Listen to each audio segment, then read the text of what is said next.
Hello, everyone. I'm Becca, dietitian by trade, mom 24/7, wife from the start, and when there's a few extra hours in the day, you might find me hitting the trails or on horseback. And I'm Kara, a therapist to women, a mom to a boy, an entrepreneur, mountain junkie, and a postpartum runner. And this is Fit for a Queen, a podcast that's devoted to the female athlete wanting to balance the teeter-totter of all the things we desire out of life as women: performance, health, intellect, and taking time for self, even if we only get 1 minute out of the day. We're so excited to be bringing you the queens in the athletic world who have done just that.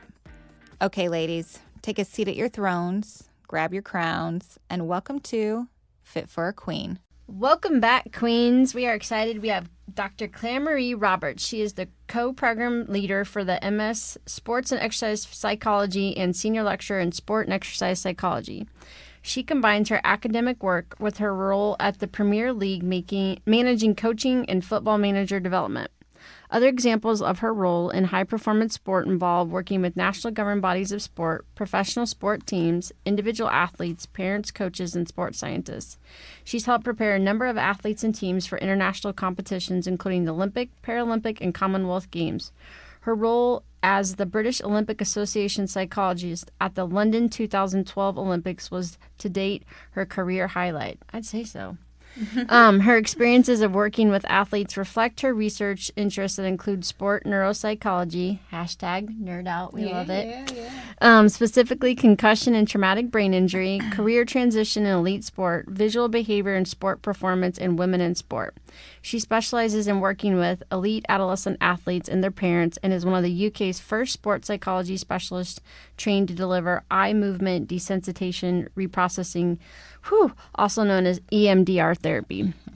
ClaireMarie is a non-executive board director of the UK Anti-Doping and founder of the Women in Sport Academic Network, which we'll be sure to put all these on your show notes so they can follow you, a member of the Women in Sport Research Action Group, and a task-registered psychologist and STEM ambassador. So you can see why we want her. She's kind of badass. She is. I'm so excited to talk to ClaireMarie today. Thanks for being on. Thank you very much for inviting me. So, ClaireMarie, let's talk first about how actually sports psychology was a second career for you. Tell us why you decided to take kind of the journey to sports psychology.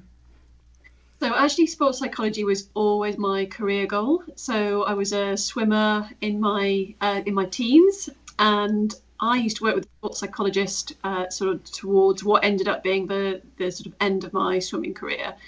But my work with a very early version of a sports psychologist really helped transform my athletic performance. And at the time, I'd kind of reached a bit of a plateau, and my new coach come in and sort of brought all of these different and new sort of training methods and things like that, and introduced those into my schedule. And actually one of them, Becca, will resonate with you. So he brought in some nutritional guidelines, for example, which was like groundbreaking at the time. And things, requirements to do land-based training and stuff, which as a swimmer, the sort of attitude was, why would you need to do any training out of the water? And then with that came this introduction of sports psychology. Lots of people didn't engage with because they were really skeptical of it, but I just thought, I've got nothing to lose. I need to try and throw everything at improving my performance. And my work with a sports psychologist really transformed my swimming. And I was just absolutely fascinated with the impact that it had and could have on performance. And it was a really new thing. It was unheard of, and it was something that I was so interested in. So that was my career goal. And then it's a really long story, but I sort of sabotaged my own swimming career. I went skiing when I wasn't allowed to go skiing. I had an accident, messed up my knee, which as a breaststroker is not particularly useful. And my place at Loughborough was taken away from me, and I had to choose a different academic path. I was going to go and study sports science to be able to get into sports psychology. So I ended up doing civil and building engineering, and that was the path that I took for 7 years before deciding that I needed to go back to university and study what I was destined to do all of those years ago. So I had a bit of a sort of convoluted route into sports psychology, but I don't think I'd change it, actually. I think having a background in construction and engineering was so interesting. It kind of, I think it probably toughened me up a little bit, working in a very sort of male-dominated industry.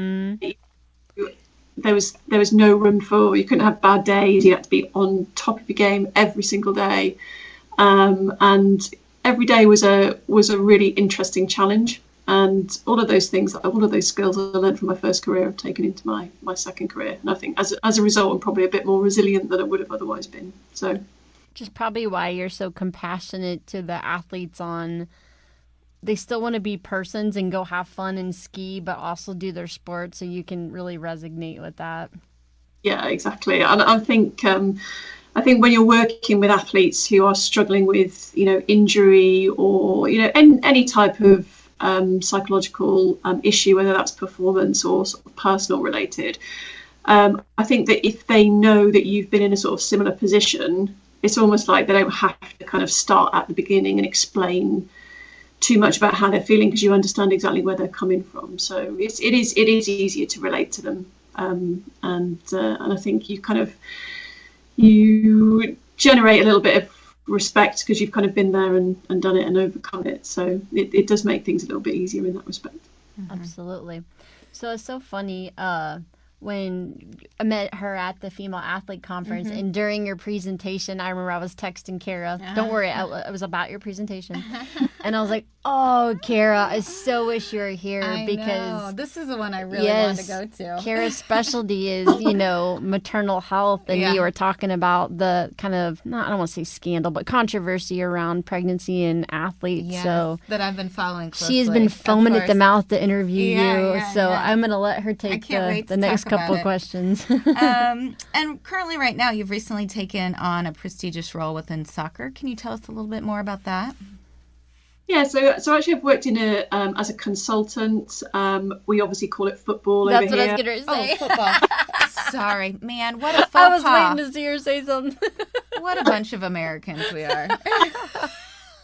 Jeez. Football. Yes. Tell us a little bit about that. So I've worked as a consultant in football for some years now, actually focusing on lots of different things, but mostly the development of the workforce. So trying to enhance the effectiveness of coaches and football academy managers and coach developers and things to help push the sport along. So it has been rooted a little bit in the past. It's the most popular sport worldwide. I know that Americans probably think that's American football and baseball, but it's growing over here big time. It's huge. Yeah. Mm-hmm. And the women's football in the States is absolutely fantastic. Well, yeah. Mm-hmm. And really well followed.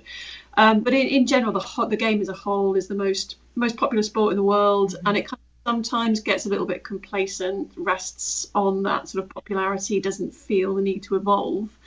But over here in England, so we separate our football up into our home countries. So in England, our football probably needed a little bit of an evolution, a bit of a sort of regeneration to make sure it was absolutely on top of its game. So the work that I do is all around how we can help the people that are helping to evolve the game, the coaches and the support staff and things like that, to make sure that their work is as effective as it can be, but not just sort of technically and tactically, but from an interpersonal perspective.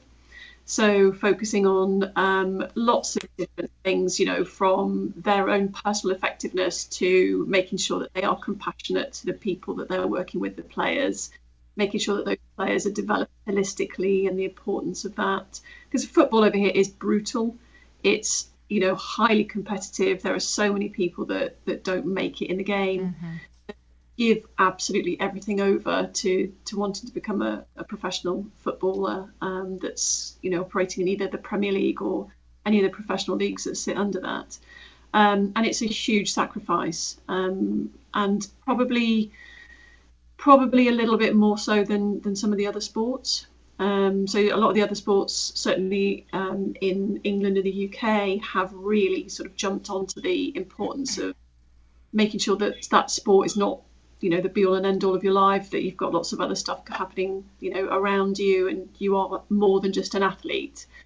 Football's lagging a little bit behind in those stakes. So we're doing this a large piece of work that is sort of focused on or focused through developmental initiatives that which is the team that I work in to help just develop people, to help develop players a little bit better and more holistically. Oh, I love it. So focusing on the staff indirectly to work with the players, rather than in the United States, we seem to always try to think we need to go straight to the players. Exactly. So these people that we work with have so much influence in the game. And they're well respected by players and their parents, and the whole sort of footballing structure. So the intervention is at that level because we know they hold that great influence and they can be the catalyst. Well, that's much needed in such an intense sport, for sure. That's great work you're doing. When she described the culture over there for those athletes seemed to be different than the United States too. Didn't you say that rather than here where we kind of put them on a pedestal, for some of them they're targeted when they're out in the public, right? Yeah, I mean that's definitely British culture. So the British love an underdog. So certainly the media over here are so callous. They can turn on somebody quite quickly, and they'll be there and they'll be hounding them and focusing on any sort of negative aspects. Whereas in America, I tend to find that people celebrate success, and over here that sort of attracts, that makes them a bit of a target. The whole sort of dealing with the media, not just from the demands, but also some of the press that you might get as somebody that's successful, is part and parcel of the sort of the psychological preparation that you would do with an athlete. But it's a different world over here. It's incredible when you think about it, and I wish we could be more American sometimes with the way that we celebrate success. But yeah, they seem to sort of put a target on people's back when they experience success, or they're otherwise well thought of. So yeah, there's a little bit of a cultural complication, I guess. Yeah. Oh, I like And that. much needed support. So, man, I'm excited. So let's get into pregnancy, postpartum athletes. I know you did some research on motherhood and the incompatibility of athletics and sports. So for those that haven't been following it, can you talk a little bit about what's coming out in terms of, what's coming out in the media, what female athletes have been going through for a while, some of the barriers for athletes who are deciding to start their families within like a competitive athletic career? Yeah, so historically the issue of motherhood and an athletic career has been they've been mutually exclusive. There's the general sort of thought process is that you cannot combine the two, and athletes report that they just have to postpone motherhood until the end of their athletic career, because certainly in most sports, as soon as they take a career break to have a child, they fall behind their competitors. They might lose their placing, their status. That just the sheer work that is required to recover from the physical manifestation of pregnancy and giving birth, and getting back to a job where your body is the central component to your role, is so much of a challenge. And people question women's commitment to their sport and their athletic goals if they decide that halfway through their career they want to have children. So the two things have very much been mutually exclusive, or thought of in a mutually exclusive way. And what we find now, I guess the increasing trend has been that there are some athletes who actually want to carry on for as long as they possibly can in their careers, or female athletes certainly. But at the same time, they're not prepared to risk waiting to conceive until they've finished their athletic career, which might, for some sports, be, in your sort of late 30s, early 40s. And, you get fertility, sort of so-called fertility experts saying, you basically, if you wait until then, your chances are halved, or, and the success can't be guaranteed and it's going to be more difficult. So there's so many pressures, I think, on women to, in any industry, to have it all, but more so in sport, because it is just dog eat dog, isn't it? Even if you're injured, you're on the back foot, aren't you, with regard to selection and things like that. So if you think about the time that you need to take out of your training and competition for pregnancy, that's just something that women were not willing to sort of sacrifice for their career, and it was seen as a sacrifice. But then we've got a couple of really fantastic and effective role models that have shown that combining motherhood and an elite athletic career is possible. So those women are absolutely fundamental in changing the way that we think about those two things. The fact that they're not mutually exclusive, the fact that you can, whilst of course you need to have a period of time out of the sport in order to recover physically from the sort of physical act of giving birth, and that it's not guaranteed that you will get back to where you've been, basis that every woman's experience is an individual one. So if you do decide to have a child, it's never guaranteed that you'll be able to get back to the level that you were. But there have been some fantastic women that have managed that, but it is in spite of a number of barriers, and not just those physical barriers, the fact that it's, it is a real uphill challenge to get back to an elite athletic standard after what one of my colleagues had called a massive physiological insult. Mm-hmm. You can understand. But also, society's views of women and women in sport and women and, that sort of that reproductive labour and what we call the ethic of care. So if you give birth, then clearly you're the primary caregiver for your child, and the fact that you need to get back to your career, which is an elite sporting career, which actually does involve you being quite selfish and prioritising yourself and your own rest and recovery and the time for your training and things like that. Again, those things aren't necessarily compatible. So if you're prioritising yourself, how can you possibly prioritise your child? So this is society sort of looking at saying, hang on a second, why are you being so selfish?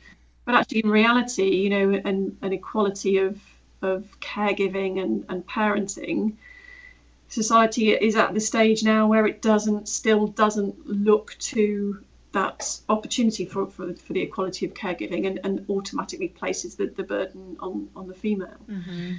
So there are the societal sort of expectations, the physiological difficulties, the no guarantees, and then you throw in there things like pregnancy clauses in sponsorship and contracts for athlete awards with national governing bodies and things like that for professional and Olympic and Paralympic sports. It is utterly horrific to even think that in 2019 those things still exist, that you can be treated in the same way as if you had posted some kind of doping offence when you get pregnant. So your sponsorship is withdrawn, your money is taken away from you, your athlete award is taken away from you because you're not there for your sport, you're not competing, you're not training, you're not the face of your sport anymore. And it's positively Victorian, I think, just in terms of mindset and in terms of people not really questioning the fact that those things still exist.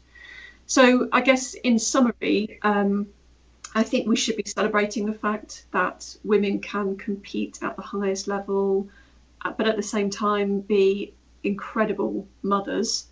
But we really need to change our thinking about how we support these individuals properly in achieving their athletic and personal goals. And we need to make sure that policies and procedures and sponsorship and all of the things that are wrapped around the athlete match that support. And at the moment, they just don't. Mm-hmm. Right. Agreed. I like that you touch on the different roles, and then you talk about kind of the economic barriers that a lot of women are this dual role of the primary caregiver, but also they're the primary breadwinner. So both of these things that they feel conflicted. So I know you're an advocate for increased education support for this population. Where do you see it going or envision this going as that we're talking about it more? What are kind of your hopes for the future for this population? Right. I think we're in a stage at the moment. I think we're in a sort of still in a collective shock mind that this is actually happening. Like I said, in 2019, and it has been happening for years.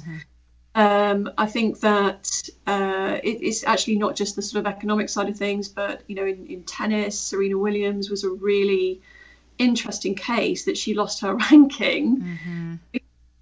Stepped away for a short period of time to have what was an incredibly traumatic birth for her, and expected to start from sort of ground zero when she came back to tennis, and that is ridiculously unfair.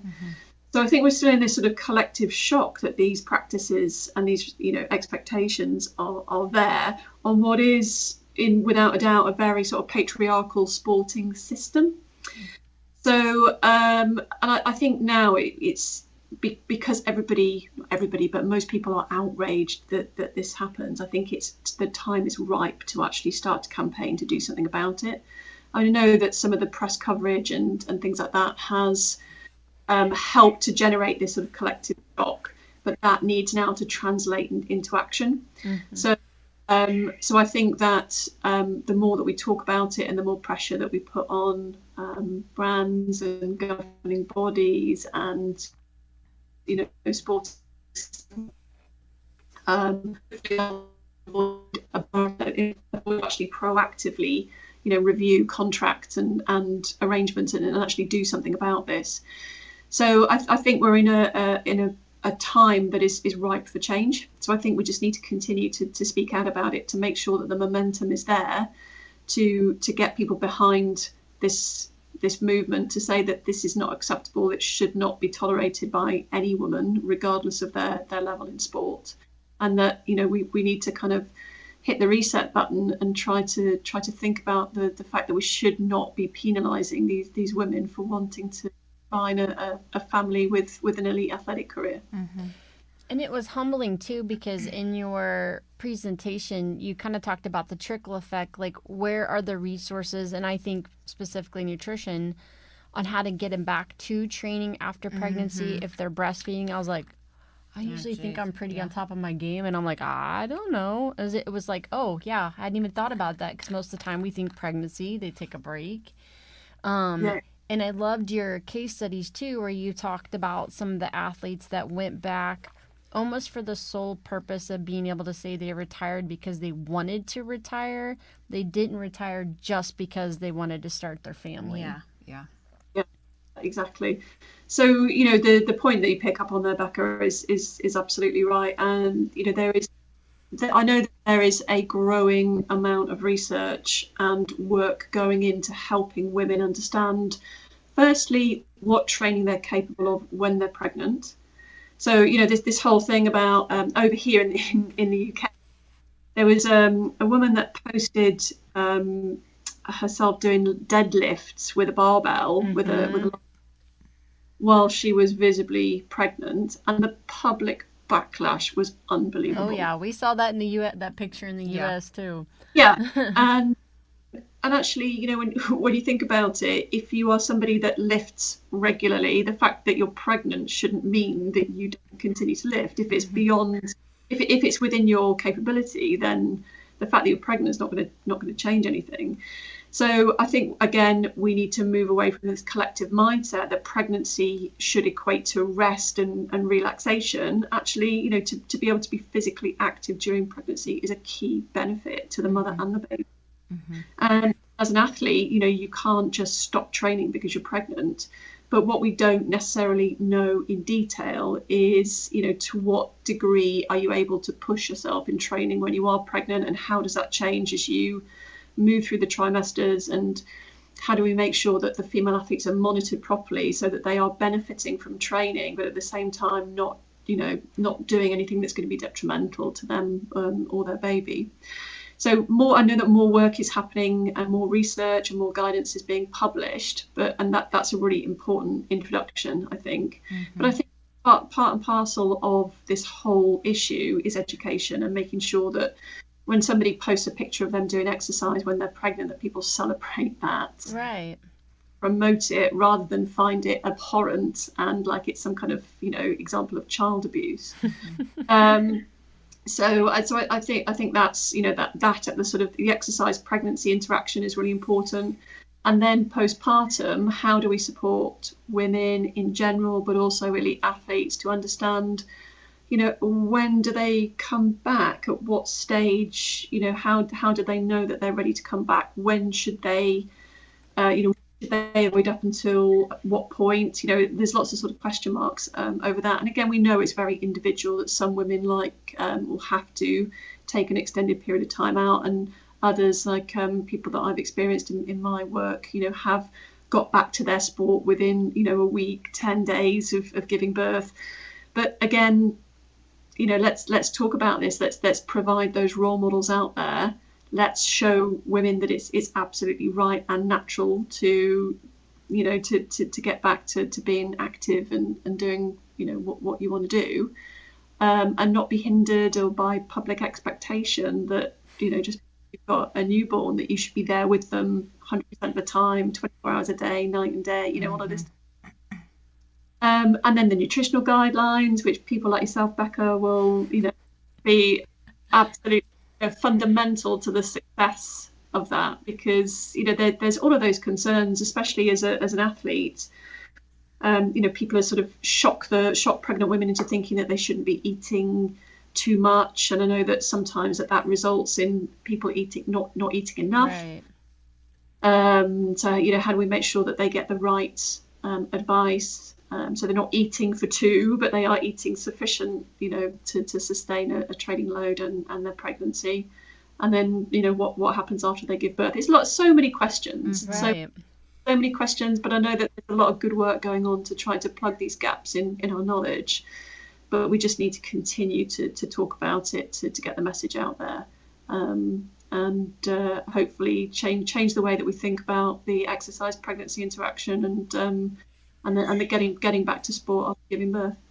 Absolutely. I mean, we could go down the rabbit hole, a whole podcast on like how society views motherhood. So thank you for your work. I knew that'd get you on your soapbox. I know, I am on my soapbox. I'm trying to contain myself here. But we're looking forward to following even more of your research and your work on this. So thank you for being an advocate for this population. I want to talk a little bit further about some of the work you're still doing. So you help create WISE. Tell us what that stands for. Yeah, so Women in Sport and Exercise Academic Network. So a few years ago when I worked at the University of Worcester, my colleagues and I had a bit of a remit to try to influence, I guess, the growth of women in sport, not just at a sort of local level, but a little bit sort of further reaching. And some of the work that I was doing kind of recognise that there's lots of pockets of excellence that goes on in research into women in sport, but people were sort of working in silos, were sort of doing stuff and not really interacting with the wider sort of research community. And we identified a huge need to basically sort of take control of the narrative of women in sport, certainly in acknowledgement of the fact that a lot of the research that we use in our practice as practitioners in sport are based on a male sample. Mm-hmm. And that, that stems from, training guidelines, training loads, training frequencies, training type, nutrition, absolute whitewash of anything to do with the impact of menstruation on training, not just from a physical but a psychological perspective, the whole pregnancy thing. I mean, just absolutely everything is still male dominated. So what I decided to do is say, okay, let me try and find the people that are doing some fantastic work in their pockets, that's focusing on women in sport and trying to sort of redress the balance and move things forward. And let's connect all of us for greater gain. So let's connect us for things like collaboration opportunities, for promoting the work that we do as a collective, to being the go-to people for comment when news items come up, because it's kind of like, it was a bit of like a sort of underground movement previously. And maybe it's just increasing the visibility and of the fantastic work that's going on. And then you see that showcased at the Fantastic Female Conference that we went to back in June, and we have our own little version over here in the UK. So there's there's some real momentum. Which I'd say road trip, but it'd have to be plane trip. Oh yeah, always welcome out, by the way. So the Women in Sport Academic Network was really to sort of join forces to make sure that we're promoting and getting the message out more effectively, to make sure that we know who the sort of key researchers are in certain areas, and then we can put people together to keep moving the research forward on women in sport. So, and I'm not saying that this is associated with the network, but there has been a huge sort of momentum that is gathering around that, and I think people are noticing that sort of internationally now, and it's just fantastic to be a part of it, really. And you compiled them all in your book, The Exercising Female, so it's fantastic. Yeah. So many of the network members have contributed to the Exercising Female book that my colleague Jackie and I edited and published last year. And that was just an accumulation of, it was sort of looking at the exercising female, somebody from the sort of recreational end of the exercise continuum all the way through to the elite end, and looking at them and their sort of their lifespan and the issues that they might need to sort of, they might encounter and need advice on throughout the lifespan, from adolescence all the way through to sort of menopause. And all of the bits in between. So, and that was a fantastic project to be involved in. Actually, so many talented individuals with some fantastic, impactful research outputs that contributed to the book. So yeah, it was a really satisfying project to What be a involved. great resource. We'll definitely add that to make sure people know how to get that and look into that. Well, ClaireMarie, tell us how, with all these shuttling around, you live out the Phit philosophy, balancing performance, health, intellect, and time for self. And then, if I remember right, you have a special pup, Malcolm? Did I remember? My Black Labrador, Malcolm. Yep. Yeah, it keeps me on the track for things like balancing time. Well, actually, I don't know whether it's time for myself or time for him. Yeah, he's like a little athlete dog. So he's very, very active. He it doesn't matter what the weather's like. He's got to go out, and he gets about 3 hours of exercise a day. So, but it actually having a pet like that is absolutely fantastic, because it's a great opportunity. You always have to go out. You always have to exercise him. There's no excuses. He won't let you come up with an but also, it's time. That time is really sort of meditative and reflective, and it sort of helps you sort of get a bit of a break from the work, and make sure you're doing something healthy and active outdoors. So I would definitely recommend getting a dog to anybody that's struggling with kind of Or two, activity. or Yeah, we've got a bunch in here just between the two of us, I think. So he's a great intervention and a fantastic pet. And then just balancing performance, health. Not sure about intellect, but I think you have that. I think you do that for your job. So yeah, just an acknowledgement, that in order to be the best that you can be, you absolutely need to look after yourself. And I think that there's lots of lessons that I take from my time as an athlete. So making sure that nutritionally, that things are on track there and are balanced and moderated and things like that. So, and always being active. So my life has been sort of wrapped around physical activity and exercise in various forms. It's just so integrated into my life. It's not it's not anything I could sort of ever sort of foresee being without. And I'm not gonna lie, it is a real struggle to make sure that all of those things are balanced, especially when you've got a really, really busy job. But you've just got to be tuned into yourself and know, when you need to take a break, and make sure you understand the importance of proactive, activities and making time for yourself and things like that. So Definitely. so I'm striving to be the best I can be, but acknowledge, it needs to be about those things. You're pretty darn great, so doing well. Well, thank you so much for being on. I really appreciate taking the time and talking about something that Becca and I really love to talk about, motherhood and sports. So, again, thanks for being on your busy day. Oh, thank you so much. I feel very honoured to be invited on your fantastic podcast. Oh, well, thank you. All right, well, hopefully I'll see you soon, okay? You will. Sending greetings from the UK. All right. Bye. Bye. Today's episode is brought to you by yours truly. I'm excited to announce the releasing of my book, Finding Your Sweet Spot in Sport, Avoiding Relative Energy Deficit in Sport, also known as RED-S, by optimizing your energy balance. Be sure to follow me on social media or go to my website, www.beccamccombel.com, to find out when the release date is set and when it'll be on Amazon. Bye, Queens. For additional information on today's topic and guests, follow us on Facebook, Twitter, and Instagram at Fit for a Queen. And Hashtag Fit for a Queen. don't forget to rate us on iTunes. We can't wait for you to join us next time on Fit for a Queen. Bye, Queens.